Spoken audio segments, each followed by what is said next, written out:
How you doing, guys, and welcome to my channel. Now if it's your first time here, please hit that like and subscribe. If it's not, welcome back. Today I'm having a look at the MMS 736 Hot Toys Stormtrooper with the Death Star environment. Just having a quick look at the box here. You can see that it is typical Hot Toys Star Wars box. Pretty bland, pretty basic. One of the most basic boxes they do is their Star Wars ones, unfortunately. Which it's probably their biggest IP, and yet their blandest boxes. Just having it a spin there. That is not a banner at the bottom there, unlike the Clone Wars ones. It's a banner. This one is just like stuck on the sides, but it's not actually, like I said, a banner. But on the inside, if I just get it opened up there, you can see that there is some really nice artwork there on the inside, and that is encouraging me to army build. And probably the sole purpose of putting that artwork there is to encourage us to army build. So there you have it for the box, guys. Like I said, pretty bland, pretty basic, pretty Hot Toys Star Wars. So moving on, I suppose, we have his accessories here. Not much to go on with the accessories, guys. I'll start up. There we go.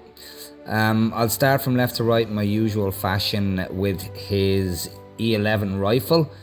It is, if I can get focused in there, brilliant. There we go. Really nice molds. Looks just like the rifle. There is some articulation in it there. I'll just get that open in a second if I can. There we go.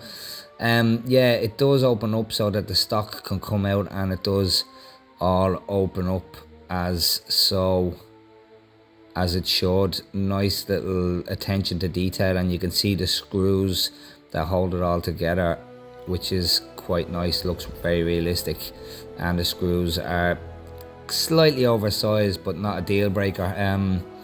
Yeah, some dry brushing on it, and you can see that there is a little loop there for his sling to go on, which is a nice little bit of detail. And like I said, some dry brushing on it there, some nice detailing. That doesn't come out, does it? No, it shouldn't have expected it to, really.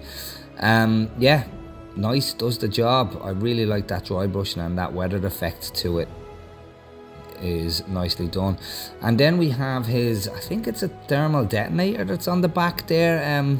I like to think that it's where he keeps his Pringles, but yeah, it is, as far as I know, a thermal detonator on the back. I do believe at some point in pre-production it was to hold a lightsaber. Somebody might correct me on that.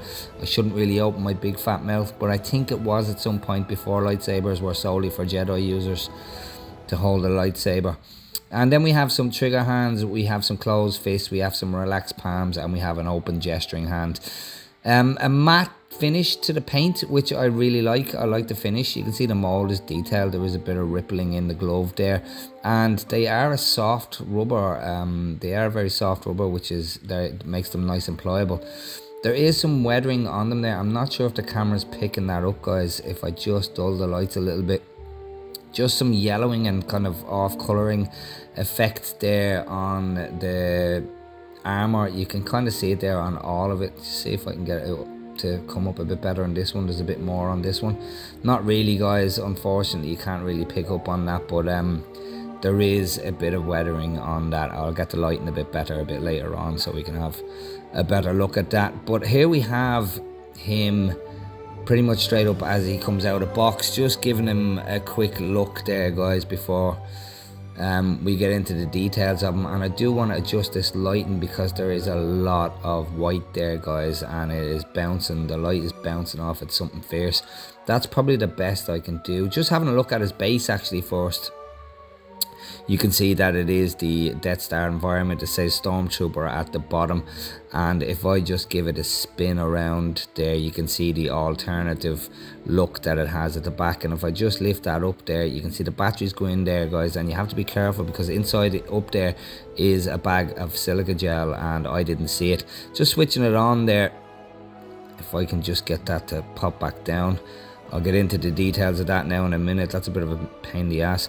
There we go with the light up effect. Really nice. No dull areas, nothing, no complaints. It looks really, really well. And just putting the figure in front of it there, you can see that that is a fantastic effect. I would have liked a USB. Unfortunately, it's battery operated, which is an absolute nuisance.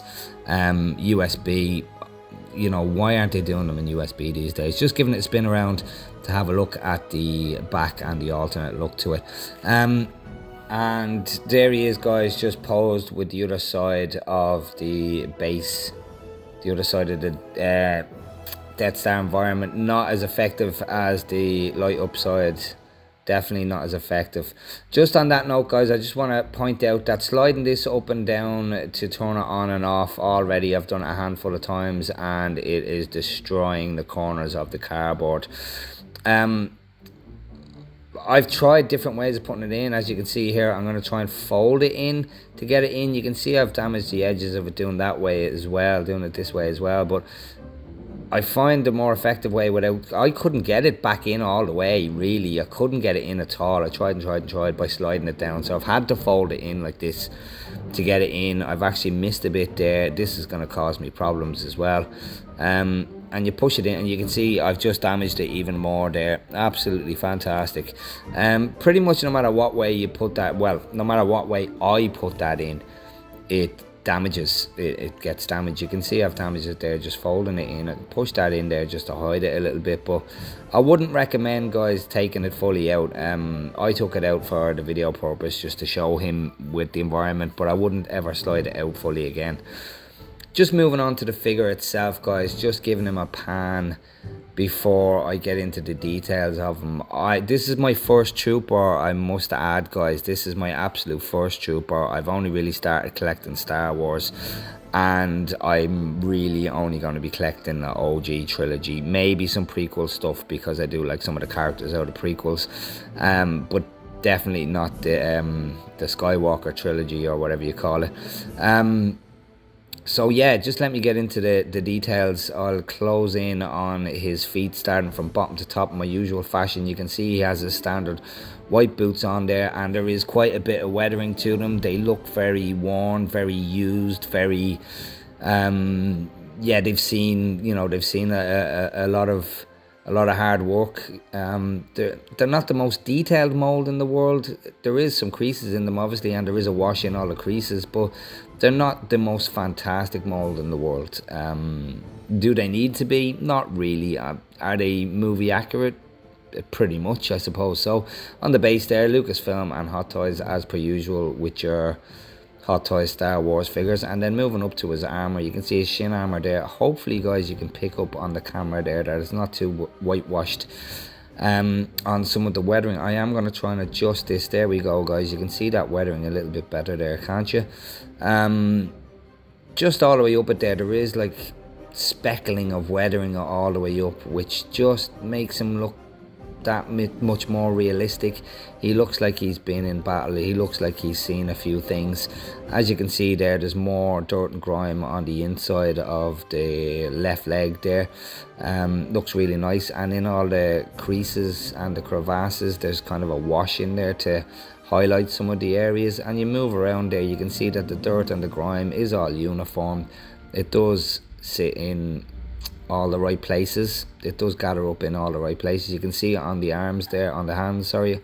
If I can get focused in there, there is some yellowing, which there would be if your hands are that close to a blaster, I suppose. And then up into his belt area, you can see that there is some weathering effect on the grooves there as well, which looks really nice. On his forearm armor, or his gauntlet armor there, you can see that it does have all the right details in it, going all the way up, and then moving up into his shoulder armor and his bicep armor, movie accurate, all looks right, and has all the little speckling and bits of grime in all the right places. His chest plate looks exactly movie accurate. It's in the right shape as far as I can tell. And then we have the old 011 on the back, which is the only number that I've ever seen on a Stormtrooper that ever mattered to me. Never understood what it meant. On the belt here, on the back of the belt, you can see that it is made of a nylon material. I'm afraid that is going to yellow over time. That I'm pretty damn sure, I'm going to bet that is going to yellow over time. It's velcroed at the back. Very basic, doesn't need to be that much detail in it really. It's hardly seen because it's at the back. Just move his arm out of the way there. You can see he has these little bits to hang down on the sides. Again, movie accurate, they are there in the movie. You can see there is again some dirt and grime on them. Again, just up into his belt you can see all the dirt and grime, and moving into his stomach area there, the armor with all the right little blues and black little buttons on them there. I don't know what they're there for, I don't know what they represent, but they are there. And then again on this side we have another flap. Just looking at his holster, as far as I can tell, guys, that is real leather. I've just taken it off screen to give it a sniff there, guys, I do apologize, and it smells like real leather to me. I correct me if I'm wrong, guys. I'm not very good at telling, but I'm pretty damn sure that is real leather, and I'm glad to report that is real leather. I'm just gonna adjust the light so you can see that a bit better, guys. But yeah, like I said, it's, as far as I can tell, it's real leather, guys, which is absolutely great. And there is a little magnet on the holster there. I'm not sure if the E11 rifle will fit in there, though. It is a big enough rifle. We'll have to check that out. Will it buckle up?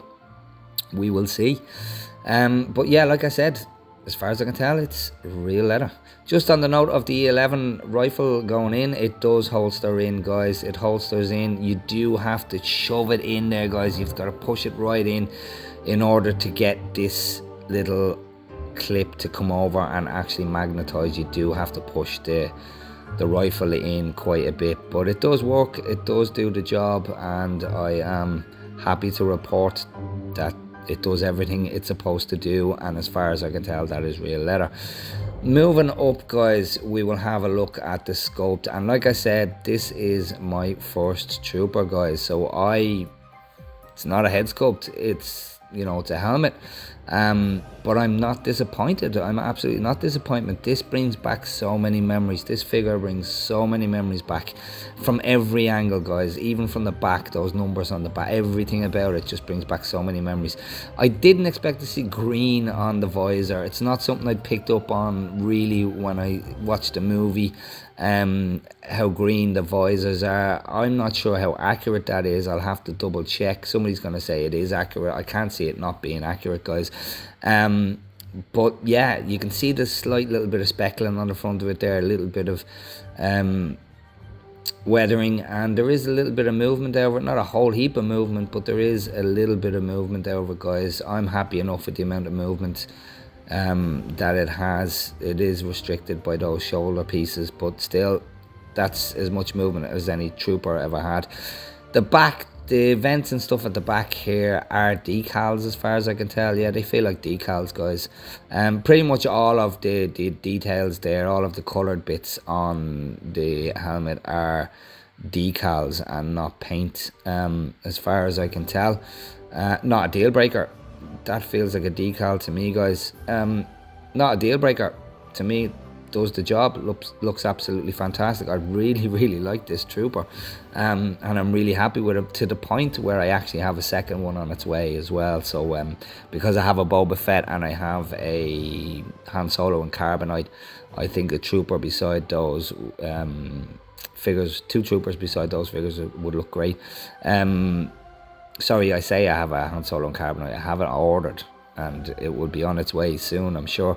Just looking at the bottom of the sculpt, you can see all the details in there that he's supposed to have. And like I said, absolutely pleased as punch with the overall head sculpt, or the helmet sculpt, should I say, and the figure itself. So yeah, just get him settled a little bit there, guys.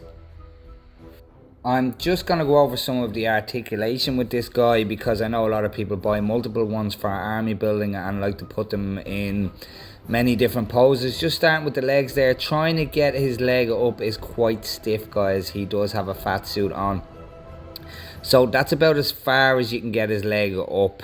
There is no kneeling this guy. There is no getting him to kneel. Absolutely not going to happen. Standing is the only pose you're going to get. Very stiff in the upper leg.